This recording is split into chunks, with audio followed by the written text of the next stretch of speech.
ادراکا، آپ کیا جانے، ما لیلۃ القدر، کیا شان ہے اس رات کی، کیا مقام ہے اس رات کا، کیا مرتبہ ہے آج کی رات کا؟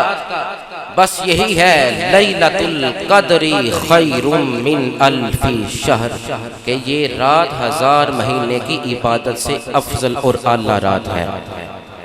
اب سنیے، سب سے پہلے لیلۃ القدر کسے کہتے ہیں یا شب قدر کسے کہتے ہیں؟ اگر تو کہا جائے شب قدر تو یہ لفظ بنتا ہے فارسی کا، اگر کہا جائے لیلۃ القدر تو یہ لفظ بنتا ہے عربی کا۔ معنی یہی ہے، قدر والی رات، مرتبے والی رات، شان والی رات اور شان والی رات ہے۔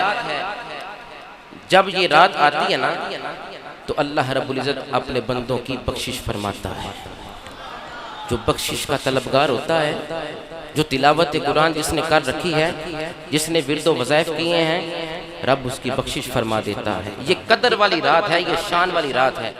کرتے ہیں، بیان فرماتے ہیں اس آیت کے متعلق، وما ادراک ما لیلۃ القدر لیلۃ القدر خیر من الف شہر۔ آپ فرماتے ہیں حضرت مجاہد کہ یہ جو شب قدر ہے، آپ فرماتے ہیں کہ اس میں نماز پڑھنا، روزہ رکھنا، تلاوت قرآن کرنا 1000 مہینوں سے بہتر ہے کہ تم اس میں رب کی عبادت کر لو۔ اس کو ذرا تھوڑا سا سادہ کرو۔ دیگر ایام میں، دیگر اوقات میں ساری رات قیام کرنے سے اور ماہ رمضان کے علاوہ روزے رکھنے سے، دیگر ایام میں تلاوت قرآن کرنے سے، حضرت مجاہد فرماتے ہیں کہ اس رات میں نماز پڑھنا، روزے کی حالت میں رہنا اور تلاوت قرآن کرتے رہنا دیگر ایام سے افضل، اشرف اور اعلیٰ ہے۔ یہ ہے لیلۃ القدر۔ تو صحابہ کرام علیہم الرضوان کو اتنی خوشی کسی اور چیز پر نہیں ہوئی جتنی اس لفظ پر ہوئی، لیلۃ القدر خیر من الف شہر۔ یہ صحابہ کرام کی خوشی ہوئی۔ آج کی رات کا مقصد کیا ہے؟ ہم گڑ گڑا کر اللہ سے معافی مانگ لیں۔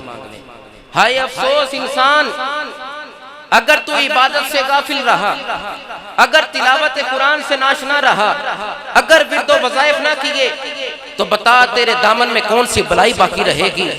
بتا تجھ سے کس بلائی کی امید کی جا سکتی ہے؟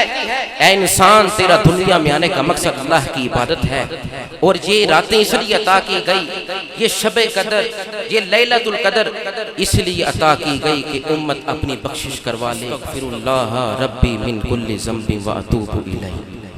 یہ آج کی رات کا مقصد ہے۔ اویئرنس یہ دینا چاہتا ہوں، پیغام یہ دینا چاہتا ہوں، سکھلانا یہ چاہتا ہوں، لیلۃ القدر خیر من الف شہر۔ دیگر ایام میں اعمال صالحہ، تلاوت قرآن، روزہ، نماز ادا کرنے سے آج کی رات قیام کرنا زیادہ افضل اور برتر ہے۔ آج کی رات تلاوت قرآن کرنا زیادہ افضل اور برتر ہے۔ آج کی رات ورد و وظائف کرنا اللہ کی بارگاہ میں زیادہ مقبول اور مبرور ہے۔ مگر بدبخت وہ انسان ہے جو آج کی رات کی عظمت نہ پہچان سکے۔